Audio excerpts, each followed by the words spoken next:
All right, I'm ready. You ready? Phil? Absolutely. Hello, everyone, and thank you for joining us this evening. Members of the Zarb Tech Club, Hofstra American Marketing Association, and AK Sci, as well as all other guests. I'm excited to introduce our guest speaker for the evening, Phil Cohen. Phil is the Senior VP of Sales at Samsung and has served in similar roles for preeminent organizations such as Barnes& Noble, TouchTunes, and Sony. Phil grew up in New Jersey and got his BS and MBA in marketing from Rutgers. He continues to give back to Rutgers in several ways, including being a frequent guest lecturer. Today, he will be discussing his career path, what made him successful, and the nuances of working in corporate America. Throughout the presentation, if you have any questions, put them in the Zoom chat. And throughout the presentation, I will pick them and ask them to him. You also have a chance at the end of the PowerPoint to ask him any remaining questions. Please remain muted throughout the presentation, and if you are having Zoom issues, private message me or watch the remainder of the lecture on YouTube, which is also, the link is also in the email that you got this link. With that, I'll hand it over to Phil. Great, thanks. Just let me start sharing my screen, and I'm not going to bore everyone with a lot of slides because I want to have a discussion and really provide you some insights.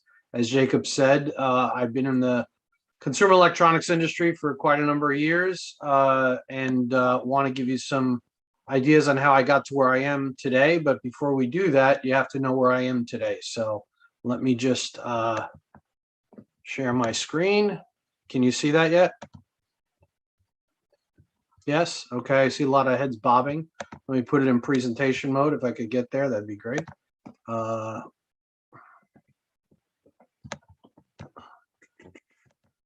Okay. That should look better to everybody now, right? Okay, awesome. So I like looking at faces when I talk, but I know in Zoom, if I'm looking at faces, I can't see my screen. So I'm going to shrink everybody a little and move you over. All right. So first, I want to cover who am I? What do I do at Samsung? And then at the end, as Jacob said, we'll take any questions that you haven't put in the chat and he hasn't asked me. First, let me thank everybody. I'm super excited that all of you took time out of your busy schedule. I know how demanding college could be. And first of all, props on being, involved and, taking time beyond your day and your craziness to join this little webinar, if you will. So thanks again. It's great. I have two kids around the same age as this group. One is in college up at UConn. Another one just graduated. So I know how demanding your schedule is. So thanks again. All right. So who am I? Let's take a look at what I call my story. And this is actually something we do at Samsung for our interns when executives speak to them. It gives you an overview of who we are, right? Because we're more than just what we do at work. We have lives outside of work, right? So if I start with the pillar on the left, my life, what's important to me? What are my core values? What are my priorities beyond work? And more important than work, quite honestly. And I think it's important for all of you to make sure you're grounded and take a breath now and then. The college life, work life can get crazy. But always remember what's important to you. And I think that ends up grounding you. I often take a breath and take a step back and look at pictures or schedule time in my workday, literally on my Outlook calendar to block out just for me a half an hour, right? So nobody schedules that, and I have time to recharge. So on the left side, on the top is my family. That's my wife and my two children I kind of referenced before. Family is critical, important, great support, and a lot of fun. Right below them on the left side are an example of some friends of mine. Two of them, one of them is being my wife. The other two might look a little familiar because, if you merge them together, they might look like a Jacob because those are his parents. I'm very, very good friends with them. His father and I grew up together and we're best friends and we get together quite often with our wives who are also very good friends. Sports, I enjoy sports. I'm a Yankee fan. Sorry for all of you that on the island are Met fans or God forbid Red Sox fans, like I know some people on this call who I know very well. And I'm a New York Giant fan for football. So that's how I I kind of recreate, family, friends, sports. And last but not least, I'm from New Jersey, although I was born in the Bronx. I grew up in New Jersey, went to Rutgers, as Jacob said before. I'm still active there, and what's being a Jersey guy without going to the beach as much as I can. So that's her picture of me this summer down in Lavallette near Seaside at the Jersey Shore. So that's kind of me outside of work. Now let me talk about my philosophy. See how I did that? Phil in quotes, philosophy. And this is really, it's about my journey in life, but also very much so about work and how my path led me to where I am today, and what I've learned in three real basic kind of things. Be the person everyone wants on their team, right? You want to be friends with people who are got your back and are willing to go above and beyond. It's the same thing at work. You want people to want you on their team because you're willing to do good for the team. You're willing to grow and invest time and go beyond what your normal day 9 to 5 or 8 to 6 or 12-hour day is going to be at work, whatever that is. You want people to know you want to go beyond your normal roles and responsibilities we call R&R, so that you can continue to grow, evolve, and give back to the organization and help others, because those are the people that are going to continue to move up in the organization and be recognized by executives as people who want to do more, who want to who think beyond what's good for them, but what's good for the company and the team. So I think that works well in life too, right? Those are the kind of friends you want. Never stop learning. I'm still plugged into Rutgers. I'm on the Dean's Advisory Board at the business school. I'm on the marketing advisory board. I still go to football games there with my college roommates. We're still buddies. We go down there to dinner every now and then. I bring that up not because, well, yes, I'm very connected to Rutgers, but never stop learning is not just about me going to Rutgers and lecturing or doing a seminar. It's also about listening and learning, right? As a sales executive, I need to know what resonates with you. You're my customer, you're my consumer. So never stop learning about that in business, and never stop learning in life, literally learning, right? I went to school for my MBA at Rutgers. After I graduated, I was working for Sony right out of school. I got an internship there.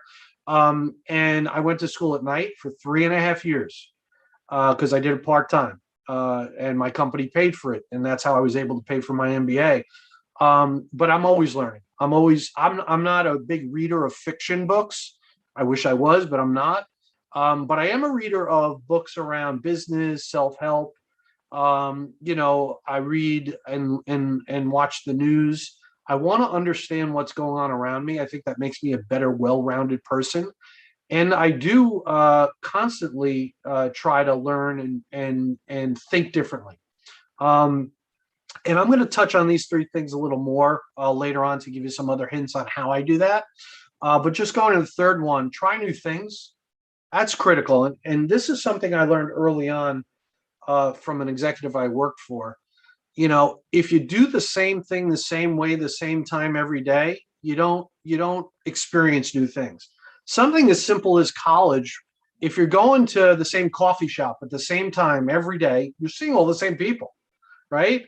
Or if you're taking the route back to your off-campus apartment or your dorm room the same way every day, you're passing the same thing and you kind of are in a daze. You're not experiencing new things. To this day, I take different routes to work because I want to see what's going on as I take different paths to work. To this day, I go down to the cafeteria at different times in my building because I want to see different people. And, to this day, I'll walk around in areas of my building that I have no responsibility for, and just to talk to people and see what's going on. Because just because I don't have responsibility for something doesn't mean that it doesn't impact what I do and doesn't have an impact on my success. And again, that's not just about business. It's about life and how my worldview, if you will. So try new things. It doesn't have to be bold and crazy, but literally just going to where you normally go 15 minutes earlier or staying 15 minutes late and see a different flow of people. You may bump into somebody that could change your life.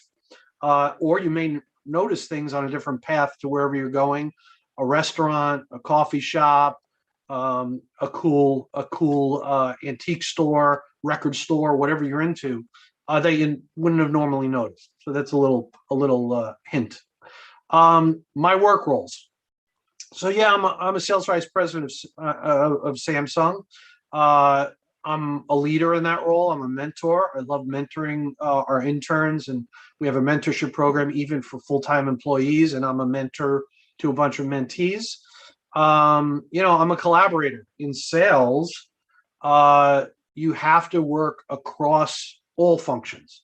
I like to say sales has to be an expert in everything, or at least an expert in what they need to know, or they need to know who's the expert in order to be successful, right? For me, I deal with the legal department every day getting contracts signed. I deal with our supply chain team every day trying to get products shipped to our customers. I deal with the finance team to get orders released if they're on credit hold. I deal with the marketing team every single day to talk about our strategy, our positioning.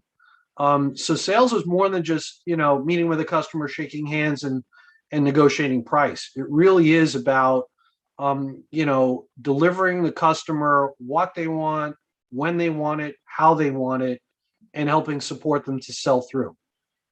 So I have to collaborate with everybody. It's not an independent contributor role in an organization.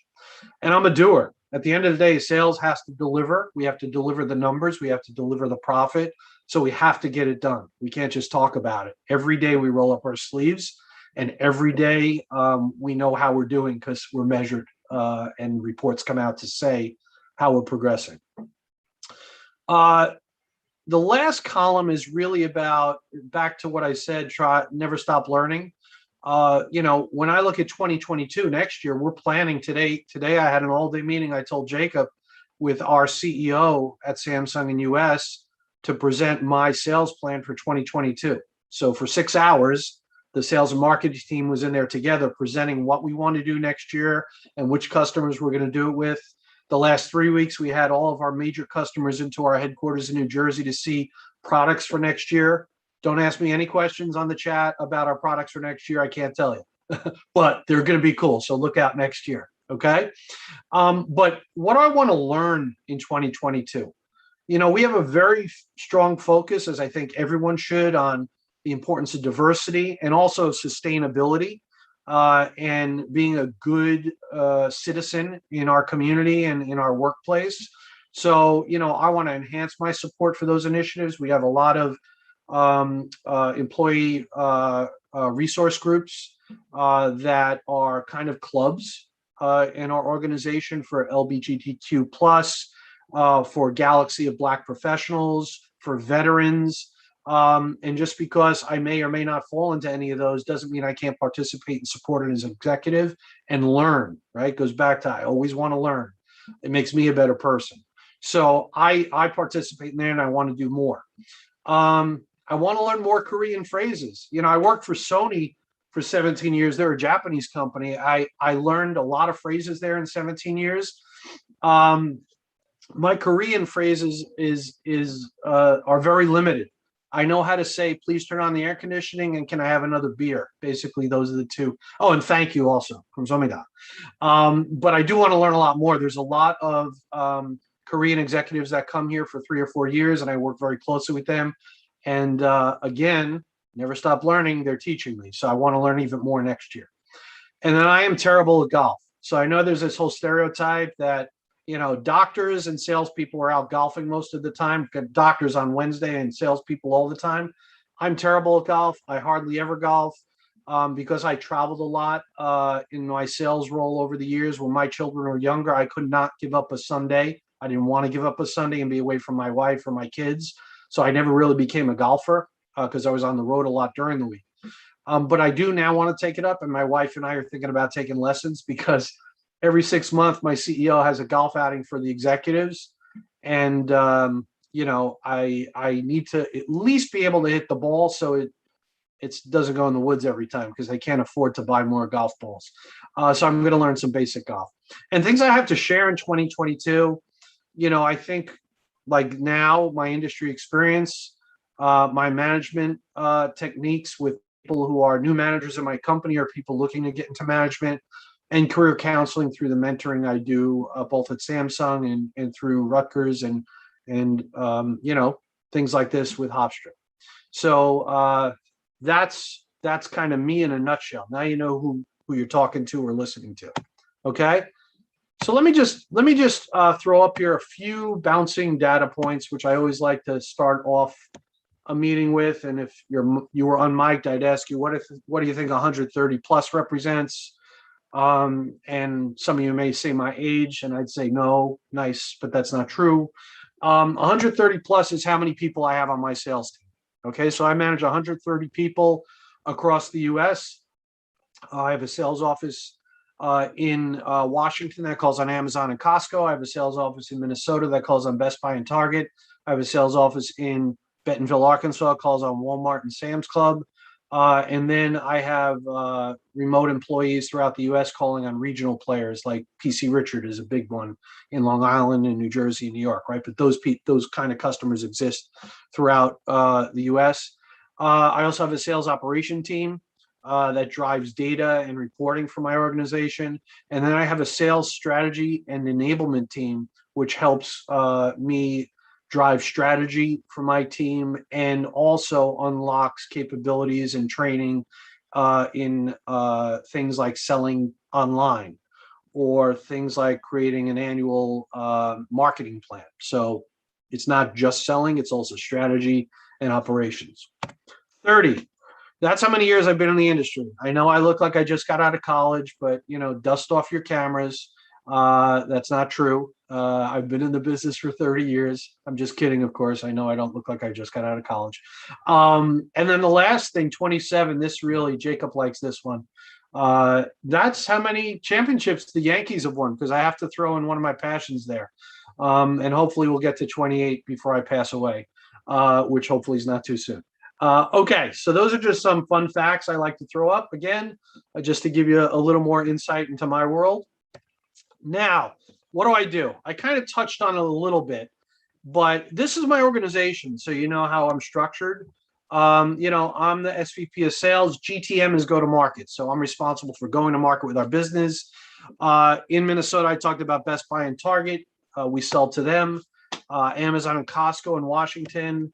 Walmart and Sam's Club in Arkansas, and I have leaders that manage teams in those areas of the country. Then I have an East and West region VP, and they manage some of these regional players. I'm sure for this group, BJ's and PC Richard. Apt is a very, very well-known, retailer in Chicago. Cohn's is a big retailer in Texas, and Nebraska Furniture Mart. Anyone want to take a guess where they're based? Nebraska. That's right, Hofstra. Way to go, Pride. You guys know your stuff. All right. Moving along now. I like Vincent. You're shaking your head. See, you're one of the people I can see on my screen. So when you shake your head, I know I'm getting through. Okay. And then I have the specialty channel. So there's thousands of installers out there who, if you want to put a home theater in your basement, like I have here, you call Phil's specialty install. And those are the people who do home theaters and all the cool stuff you see on TV with screens and sound and lights. So we sell to those folks as well. Okay. So I have thousands of customers we sell, and a team in the whole US that's out there supporting those customers. Okay. And I mentioned before also, I have an enablement team, a sales operations team, and channel strategy team. They kind of cross across all of these channels. Okay. Moving forward. So I said selling is more than sales. Yeah, it is. It's strategy. It's about developing the business. What new channels do we put products in? It's about forecasting. It's very analytical. We have a weekly sales meeting where we go over by customer, by model, what the sellout rate was, how much inventory they have, what's the weeks of supply, where things aren't selling to what they need to, and then what marketing plans or investment we can do to drive more selling. I compete every day, right? And most of the people I compete with, I know, because fun fact, most consumer electronics headquarters are based in Northern New Jersey or were based in Northern New Jersey. So a lot of us grew up in this industry. Some of them I work with and now I compete with them. It is about also bringing the voice of customer. And for me, my customer, you're the end user. My customer is Best Buy and Amazon and Costco. So understanding from them what they need to grow our business, understanding the feedback they have on our products and our services, and bringing that back to our headquarters here and to our headquarters in Korea, which I'm on the phone with at least once a week. And I usually travel there 4 or 5 times a year. I haven't been there though in 2 years because of the pandemic, but hopefully we're going to turn the page on that very soon. There's a lot of reporting, right? Everyone wants to know from the sales team what's going on in the market, how are we doing, what do we need to do better, those types of things.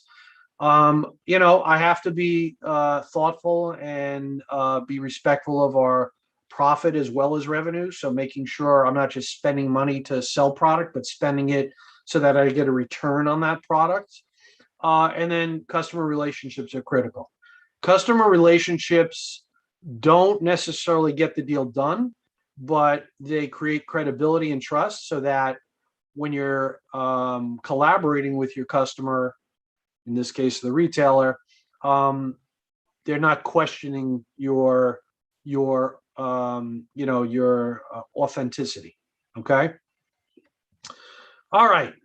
So I talked so much, but I do want to go back to a couple things. I'm going to stop sharing because I want to see. Let me just get rid of this. If I could stop sharing somehow, that would be great. Let me see. By the way, we use WebEx at Samsung, so I'm much more familiar with WebEx. All right, now I can see more faces, at least the 1, 2, 3, 4, 5, 6 of you who are bold enough to turn on your cameras.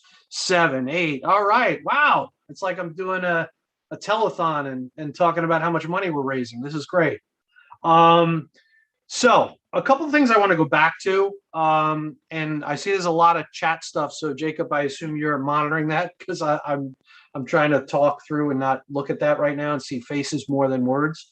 So I talked about the 3 things that I think are important, right? Be the person that people want on their team, never stop learning, and try new things. I think I kind of double clicked or triple clicked on trying new things and gave you some examples of that. But I want to give you some idea of being the person that people want on their team and why that's important. You never know. The person you're meeting in college even could be your boss 30 years later. So let me tell you how that will resonate. In college at Rutgers, I worked at the athletic center there to earn a little extra money with my roommates. We would, usher basketball games, football games, concerts, things like that. My supervisor at that job, his name was Joe Stinziano. Nice guy. Met him at Rutgers. We parted ways after college. I went to Sony, to work there. And again, I was lucky enough where most consumer electronics companies are based in Northern Jersey because I've always had a passion about technology and entertainment and what technology could unlock for people and make their lives easier. So I was at Sony about 7 years, and I'm walking in one day, and in the waiting room is Joe Stinziano, my old boss from Rutgers. I hadn't seen him in 7 years. Well, he happened to know a guy we just brought in to run a division because he worked with him at AT&T. So he was bringing him into Sony. Okay. So we ended up working there. I ran the TV business. He ran the audio business. I left there and came to Samsung in 2004 for a very brief period. Sony was moving their headquarters from New Jersey to San Diego, and I wasn't going to move. Most of the executives didn't. So Samsung recruited me to come there. I ran their TV business for a few months. And then I went to a company called D&M Holdings, which was a private equity company. They owned Denon, Marantz, Boston Acoustics, high-end audio brands.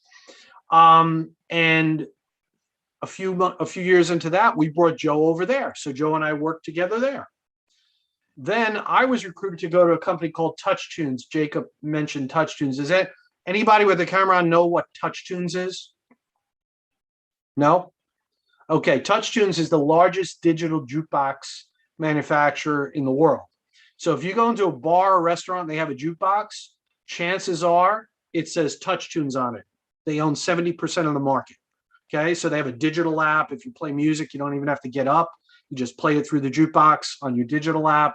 And I ran sales and marketing there. I was recruited to go there. And I'll pause because when I talk about try new things, never stop learning, I was recruited to go there after being in the consumer electronics industry for, between Sony and D&M, almost 25 years. And I knew nothing about that business. I didn't know any of the people, but they were looking for somebody with big corporate experience and private equity experience, which I had from Sony and D&M Holdings. And it was a technology company because it was a digital jukebox. It was entertainment and technology, which is my passion. I interviewed with the CEO. We hit it off tremendously, and I took a chance. I said, you know what? It's a good time for me to try a new thing and get uncomfortable, because that's when you usually grow, when you're uncomfortable. And I went there, and it was the most amazing, career experience in my life. It was like I was back in college because I had to learn just, the terminology of a whole new industry. I didn't know any of the customers. I knew none of the people. And after 5 years, it was a huge success. We grew the business. We sold it to another private equity company, and it was the most rewarding thing. So Joe Stinziano stayed at D&M. I went to TouchTunes. Then he went to Samsung, okay? And I left TouchTunes, and I was recruited by the former president of Sony, who was the CEO of Barnes & Noble, to come and work there. So again, you never know, right? I said, be the person everybody wants in their team, because you never know when that's going to come back and help you or hurt you, right? If you're not that person. People remember. So I hadn't worked with him in probably 20 years. And he became the CEO of Barnes & Noble, called me and said, hey, we have 500 outside salespeople. They don't report to anyone at headquarters. I want you to run that business. So again, I said, wow, time to try a new thing. I did what I wanted to do at TouchTunes, went to Barnes & Noble. Sometimes it works out, sometimes it doesn't. A week after I got there, unfortunately, the CEO was asked to leave by the founder of the company because the founder wanted to come back and become the CEO. I stayed there for 3 months, but guess what happened? Joe Stinziano at Samsung, at that point was the executive vice president of sales and marketing, called me and said, Phil, I got to make a change. I got to make a change here in sales and have you run sales because my current sales lead isn't meeting expectations. So again, right, this was 2017, almost 30 years since I graduated from Rutgers at that point, right? Am I doing my math right? 1980, yeah, 2000, yeah. And Joe Stinziano, who was my boss at Rutgers when we used to usher together, right, is now my boss. I've been at Samsung now again since 2017. So 4.5 years, he's my boss, right? We sat in the meeting today. He runs sales and marketing. I run sales. Another friend of ours runs marketing who we work with at Sony. So hopefully that underscores, that your reputation follows you even 30 plus years later. People who are on this call, you may be friends, you may be part of the Zarb Tech Club. I don't know what Zarb means, but someday somebody's going to tell me. Maybe Jacob, you'll tell me offline. Zarb. You may be part of Alpha Kappa Psi. You may be part of the Hofstra, American Marketing Association. Today, and 30 years from now, you may be asked to go work for somebody who is your friend today. And I got to tell you, it's such a pleasure at this point in my career to be working in an industry that I love, that I know the customers well, I know the business well, I love the technology, love it. It's fun. It's stressful, but it's fun stress.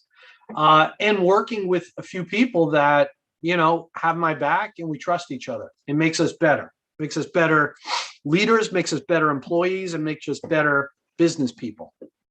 Okay, so I wanted to double click on that because I think that's important. It's very relevant. My story is not unique, right? You'll see as you go throughout your career that you'll build a group of people at each company that you trust, that become your network, your professional network. And you're going to learn from them. You're going to tap into that network as you go throughout your career, even now, right? Where I am today. So that's a lesson. If I leave you with nothing else, know that what you're doing today could affect you 30 years later, and could be real powerful. Okay, you're building a reputation now. So that's important. I talked about trying new things. I talked about never stop learning. I'm still learning today. I signed up for classes at Samsung they offer to learn things that I'm not as well equipped with today, and I want to learn to become better. Okay. So I gave you a little kind of overview of my career path, where I am, what I've done. And again, throughout that, I think it's critical to make sure that, it's not just about your career, but it's about who you are. And I always tell interns, think of yourself as a product. And whether you're a science person, a finance person, a marketing person, we are all a product, right? This is Phil. Think of me as a can. I'm Phil. What are my ingredients when I'm going to meet with an employer, right? Well, and try to continue to add to those ingredients as you move on to make a better product. So for me, when I started out, you have one or two ingredients, right? I graduated from college. You know what? I worked as an intern at Sony at that time, so I had a little marketing experience. Great. Then I got my job at Sony, and over 17 years, another ingredient in the Phil soda can is that I got promoted every few years, so I was quick to adapt. I learned how to collaborate across the organization. I continued for my MBA at night while working during the day, so I'm tenacious. I'm responsible, right? I'm adding all these ingredients to my can of Phil. And then, when I left Sony and went to D&M, okay, what was I doing there? Wow. Well, I worked all that time in a corporate world. So, okay, I had corporate experience, but I didn't have private equity experience. So, wow, I just added a main ingredient, right? I'm corporate and I have private equity, right? I know how to shut down, open up companies. I know how to bring people along, and unfortunately sometimes lay off underperformers. So now I'm building this product even better. And guess what? When TouchTunes came looking for a leader of sales and marketing, they looked at those ingredients of Phil and said, oh my God, he has corporate experience and private equity experience. There's a product I want on my team. Went to TouchTunes, right? So again, you want to be able to have, I don't want to say elevator pitch because that's so overused, but you want to be able to tell your story and think about how it's building your story in the experiences you have in college, working at working at the bookstore in college, whatever you're doing, right? Everything is adding value. You're learning every day. You're either learning what to do and making yourself better, or guess what? A lot of the time along the way, I learned what not to do. I've had great bosses and I've had terrible bosses, and I've learned equally from both. And it makes me who I am today as a product. So make sure, as you think about your career paths, and it's a marathon, right? This is not a sprint. Think about, and this cliche is true, and it's not always possible, but think about what drives you. What are you passionate about? And this is the time to go after that. And for me, again, I was lucky that I live in a place where I can tap into my technology and entertainment passions. But even if you don't live in that place in your backyard, there's always opportunities for you to either through your work or through extracurricular tap into what makes you get up in the morning and motivate you, and always be learning. That's so important. So that's important. What I think one of the things that Jacob put in this is what drives success. at Samsung, we talk about being hungry and humble.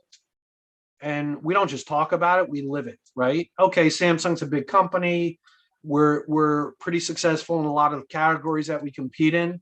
But with that comes a responsibility to continue to do better and better because we know that people are depending on us for good TVs and great refrigerators and awesome foldable phones. And, if we didn't know before the pandemic, let me tell you, it was highlighted during the pandemic because when everyone shut down and went to work at home and you know educated home, what did everyone need? New computers, new monitors, new laptops, new tablets, right? Guess what? We ran out of stock pretty quick, right? So we knew how important it was. People didn't want to go to the supermarket every day, so they got extra refrigerators, or they upgraded their kitchens because they weren't spending money on a vacation, right? We became an essential supplier of these things so that people could live better at home, learn better at home, and entertain better at home. TVs. How many people, when their kids came home from college, bought a new TV and put it in their room so they could feel like, they weren't missing out? Or instead of going to the movies, bought an 85 or 75-inch TV and watched movies in their house because they weren't going to the movie theater. So, I think for me, when you think about that and think about your passions and the value you add to a company and the value your products provide, that's important.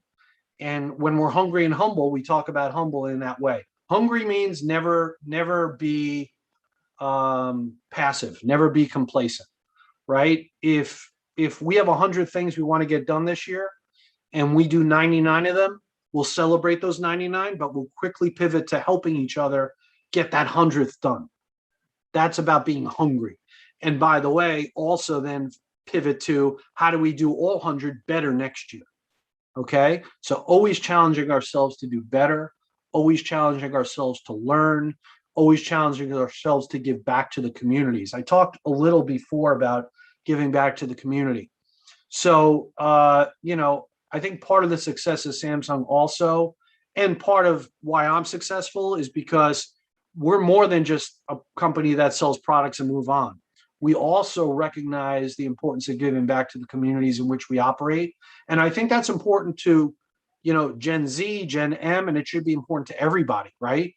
I know that your generation coming in, because I know it from my kids, it's not just about the cool products or the benefits of the company. It's also about what's the company's value, right? What do they do for the community?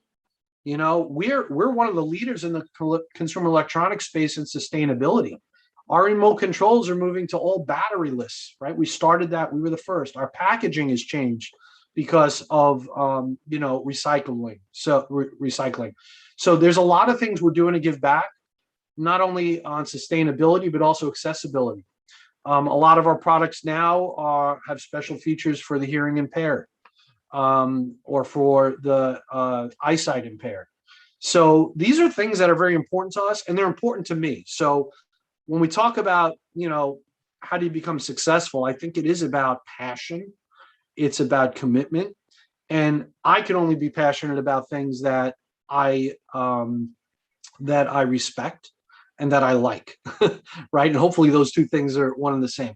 I don't think I'd be as successful as I am today if I was selling pencils for a living. Okay, I just use that example. Nothing against people selling pencils, although I'm sure there's not a big market for pencils these days. But anyway, I use that as an example because it's not a passion of mine, right? So, find something you're passionate about. That doesn't mean, by the way, your first job is going to be the right job or your second or your third job, right? Listen, yes, I've stayed in this industry for the most part my whole career, but I've been with, 7 different companies, right? So you're going to move, but that's great because you're going to learn, you're going to challenge yourself. And that's what I continue to do even at this point in my career. So I think that's critical. I've talked a lot, and I think we have about 15 minutes left. So I'm going to pause. And I don't know, Jacob, if you want to throw some questions at me, and I'm just going to take a drink of water, so I'll shut up a little. Yeah, so that was awesome. Thank By you. the way, raise your hand if this was the best presentation so far. I don't see any hands going up yet, so I'm hanging up. Okay, good. Everyone on camera. I don't care if you're lying to me. A sales guy also is very needy, so you got to raise your hand so I feel good about it. Okay, thank you. All right, Jacob. All right. So first question coming from Matt is after working at Sony and Samsung, how does business in Asia differ from here in the US? Wow, good question. Who'd you say, Matt? Yeah, Matt. Good question, Matt. Okay. So, two things. First, I don't want to put Asia in a bucket because actually, the Japanese company of Samsung operates much different than the Korean company Sony Japanese, Samsung Korean operate much differently. The Korean culture is very fast moving, very direct. So I'll give an example like this. When I was at Sony, when I went to Japan, if I made a presentation to the executives there, they would be very quiet, respectful, bow their head, and you would leave the room not necessarily knowing whether or not they agreed or disagreed. They always say, "We will study. Thank you." At Samsung, it's a little different, and the Korean culture is a little different. You leave that room knowing if they agree or not, right? And it's not out of disrespect, but they want to let you know there if you're on the right page or not. And if they don't disagree, they want you to have a chance to respond. And everyone leave the room knowing the status. And I think part of that comes out of the Korean culture and especially Samsung. Samsung was a company, if any of you studied the history, that was not a company that 52 years ago said, "Hey, you know what? Let's make TVs in the U.S." The company was born out of a necessity to help Korea rise out of the Korean War and help its community. And it was about foodstuffs and machinery and textiles. It wasn't about electronics. So that's still in our culture. It's embedded in our culture. So, the question I know Matt asked was Asian culture versus US. I really have never worked for a US headquartered company. Even TouchTunes, while we had our headquarters in New York, it was founded really in Montreal. So it was a more Canadian company. But I would say that for me, the lines between US and Asia companies, at least consumer electronics, are really blurry because, the cultures are now starting to intertwine because of, the world becoming smaller, social media, right? Video conference. So it's blurry. I would say, if anything, from what I know from American-based companies, in electronics, it's probably that the Asian companies, and I'll say Japanese and Korean together, are a little more fast-paced, and their people are less focused, quite honestly, on movement, right? A lot of Japanese and Korean companies, if you work for Sony, you're going to be there most of your career, like it was here back. If you worked for IBM in the 50s or 60s, if you asked your parents or grandparents, oh, you're there for 30 years and that's it, right? In the US, we know people move around a lot, right? So I think that's one of the biggest difference. I think, the work ethic is similar. I think, the expectation is similar, but I think that the commitment to long range to the company in Asia is probably more than in the US. Good question, Matt. You made me think a lot. Thank you. Now my brain hurts. It's 9 o'clock, almost. Go ahead, Jacob. So our next question is from Ben, and his question is, what is something you look for when you speak to a new client? I don't know if Ben, if you want to, you can unmute yourself if you want to elaborate on that question a little bit. Like when you go to hi, I'm Ben. Like when you speak to different people, what do you specifically look for? For new employees, potential employees? New potential employees and new other people that you like. If people want you to to work for you, like you to work for them, what do you look for if they want your service? If they want my service, well, first let's talk about employees, because you're all going to be looking for jobs soon, right? And I interview people all the time. When I interview somebody, I say to them in the beginning, and this is true, this interview is as much about you interviewing me in the company as I am interviewing you. Because if I bring someone into the company, I'm committed to making them successful. So I don't want to bring in anybody who's just coming to work for Samsung because they love their TVs and their phones. That's cool, but it's more than that, right? It's about somebody who's committed to continuing to grow, evolve, integrate, innovate, challenge themselves. Make sure that they are strategic in how they think. Make sure they're okay working in a big matrixed organization where you can't be successful by yourself. You have to form partnerships across the organization. So there's a lot of that. And I talked to them about our culture. It's one of the big things I talked to them about is our culture and our commitment to continuing to grow and innovate, and our responsibility to our employees, our retailers, and the end users to do better. I give them that story about Samsung and how we were born out of, the war, and why that we're hungry and humble, all of those things. So I look for people who are coming to us, who've done, by the way, now the boring stuff, who've done research on the company. Don't come in blind, right? Who have questions that they've thought about, not the standard. So, am I missing any of the skills that you think I should have for this job? What's holding me back from getting this job? Going a layer deeper, those are important things, but those are standard questions that candidates ask. I like the questions that, hey, I went to your website and I saw this is important to you. Can you expand on that and how you think that's going to be in the next 3 years?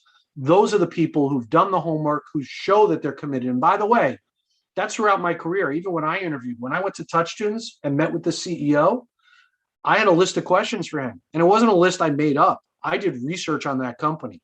I also spoke to customers that buy TouchTunes jukeboxes before I went there, right? So I knew a lot. I knew what to ask. I knew what I thought maybe were risks to their business, and I wanted to hear the CEO tell me. And it doesn't have to be CEO; it could be me. I've had potential candidates say, "Hey, listen, how is the virtual work environment changing the way Samsung is thinking about their business in the future?" That's a great question, right? That's a very relevant question.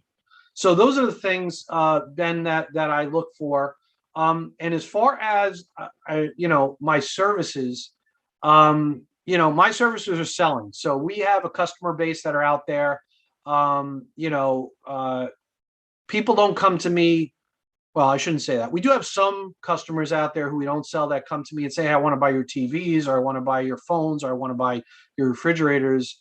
And how I look at it very simply to start is, are they going to add value to my brand, or are they just going to shift a person who was going to buy at Best Buy and now they're going to buy at Joe's Electronics? If it's not additive to my business, right? If it's not reaching a customer I don't reach today, or doing it in a better way, then usually I thoughtfully and respectfully decline. Okay. All right. Next question. So this is from Kevin saying, what is one of the most rewarding or exciting moments in your career? Yeah, Kevin, I go back to me taking a leap of faith and making that choice to go to TouchTunes after I was in an industry for so many years. Is that Kevin Cohn? Did you ask that question? Hi, Kevin. Okay. Hi. After going, being in an industry for so many years where the customers knew me, I knew the employees, I knew, the ins and outs of the business and the companies that I worked for, and taking that leap just because of a great conversation I had with the head of the company and what he wanted to do. And, that leap was, I'm going to challenge myself. And that to me was the most rewarding, most scary, right? I had kids, I was saving for their college, and I left an industry that I knew well and I was well respected in. I want to say it was part luck, because I made the right choice and the CEO was fantastic and still is, over at TouchTunes. And after I accomplished what I wanted there, I was able to find my way back to this industry, right? Consumer electronics. So I'm very blessed with that. And I still look at that move as one of the greatest moves. And it's an example of continuing to take chances, take different paths, and learn. But do it in a way that's not, at that point in my career, it was still about products and technology that I was passionate about, right? If I did that leap to go sell salami somewhere, I don't know that it would have been as successful, right? There has to be something there. You can't go totally blind. Okay. Good question. Thank you, Kevin. Thank you. Would you consider that your biggest challenge that you faced in your career, or would it be something else? That was probably, yeah. And usually your biggest challenge is also your biggest reward. So absolutely, like I said before, taking those chances could be uncomfortable, but if done right, and if you're committed to it and give it a chance, it could be the most rewarding experience that you have. And then it looks like our final question here is from Grace. She said, what is one of the most valuable things you learned, good or bad, when you first started your career? That's a great question too. I get that a lot. So the most valuable thing that I've learned, and this is Grace, you said? Grace? Hi, Grace. I see you. Good. Thank you for turning on your camera there. There you are. Was probably early in my career, being intimidated by people with titles above me, right? It doesn't mean you want to go into a company and be, a know-it-all, because when you go into any company, you should be a sponge. You should be absorbing more than leaking out.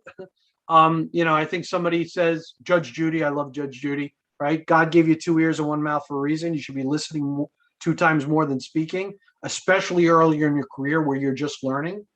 But learn, right? So for me, I think I was intimidated early on by going to people and, asking them for advice, or even providing my opinion in a room if that person was a senior manager and I was a manager, or I was a salesperson and that was a manager. So providing, I can tell you this, sitting in my chair, I love when employees any level give me their point of view, but it can't just be gut feeling. It needs to be a point of view based on something. And I think that's important, right? I had early in my career, I thought pretty good ideas that were based on what I thought was a pretty good knowledge base and doing some investigation. And in some cases, I was afraid to speak up because I didn't want to be seen as, wrong, right? Or out of place. But I can tell you, at least in my world, and even Boss Joe, we welcome, new points of view, fresh ideas. We do a lot of whiteboarding, spitballing, throwing things on the wall, but it's not totally out of left field. It's based on some experience or some information. So I would say that as you go into companies, don't be afraid to learn. Don't be afraid to ask questions. Don't be afraid to pick a couple of people after you're there a few months who you respect or want to hear more from. Managers, bosses, if they're good, they love for employees to come in and go, hey, I'm so-and-so. You mentioned the other day, I'd love to hear more about that. I have some questions about it. Good ones will love you coming in and doing that. And that'll give you credibility. You'll be recognized. And when you're in a meeting and there's other people more senior than you, you'll be able to provide a point of view from experience and from knowledge. So I think that's a great question. And I think that's a good way to end it, Jacob, because that's great advice for anyone entering the workforce new. Okay. Yeah, definitely. Thank you so much for coming today. Before everyone does leave, I do just want to go over a couple things for, I can just share my screen real quick here. If you have not leave it up for a minute. If you have not put your ID already in the chat, if you just scan this quickly for attendance, I'll ask you to log in to your Hofstra account. I'll leave it up for a minute, but if you already put your ID in the chat, you're all good. And then I know Phil said that if you do have any other questions, you can wait. He's gonna stay around for a couple minutes. If anyone needs to scan the code, just message me. For upcoming meetings for our clubs, the Zarb Tech Club has a meeting on the 18th. If you plan on being an active member next semester for the Tech Club, this is a really important meeting. We're going to be talking about the different breakout groups we're going to be doing next semester, which includes We're going to be doing stuff with drones, AI, VR, all different stuff. If everyone follow us on Instagram. Also tomorrow, if you come by, we're going to be tabling in the student center. Come by, you can try out some VR, some different stuff. We're going to have AI set up. So if you're interested in any of that, you can come and test that out tomorrow. And then Hama, they're just advertising that they have meetings every other Tuesday at 8 p.m. Follow their Instagram, and then you can scan the QR code there for to join their group me. If no one, wait, we have something in chat. Okay. If no one else has any questions, if you want to stay back for a minute and ask any questions to Phil, he's gonna be around. But other than that, thank you everyone for coming, and have a good night. Thank you all. Appreciate the time. Thank you.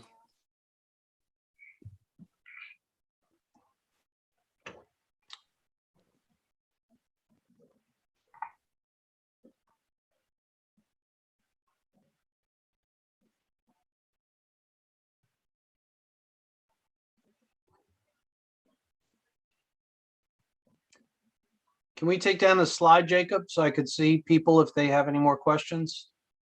Thank you. So if anyone has any questions, you're free to unmute yourself and you can ask Phil any questions you have. Yeah, I have a quick question. Benjamin, you're back. Jake? Was that you, Benjamin? Yeah, that is me. Okay, what was your question? How was it like knowing Jake? Oh, they call you Jay? Oh, okay. Jake. Jacob. Oh, Sorry. you said Jacob. Okay, I thought you said Jay. How was it like knowing him? And is on the board for our tech club. So Oh, Yeah. okay. Is it as much pain as I'm going through, or? Jacob's great, and his parents are great. His brother's a pain, though. I see he's on too. His brother's a pain, but Jacob's great. thank you. Ryan, I'm kidding. Okay.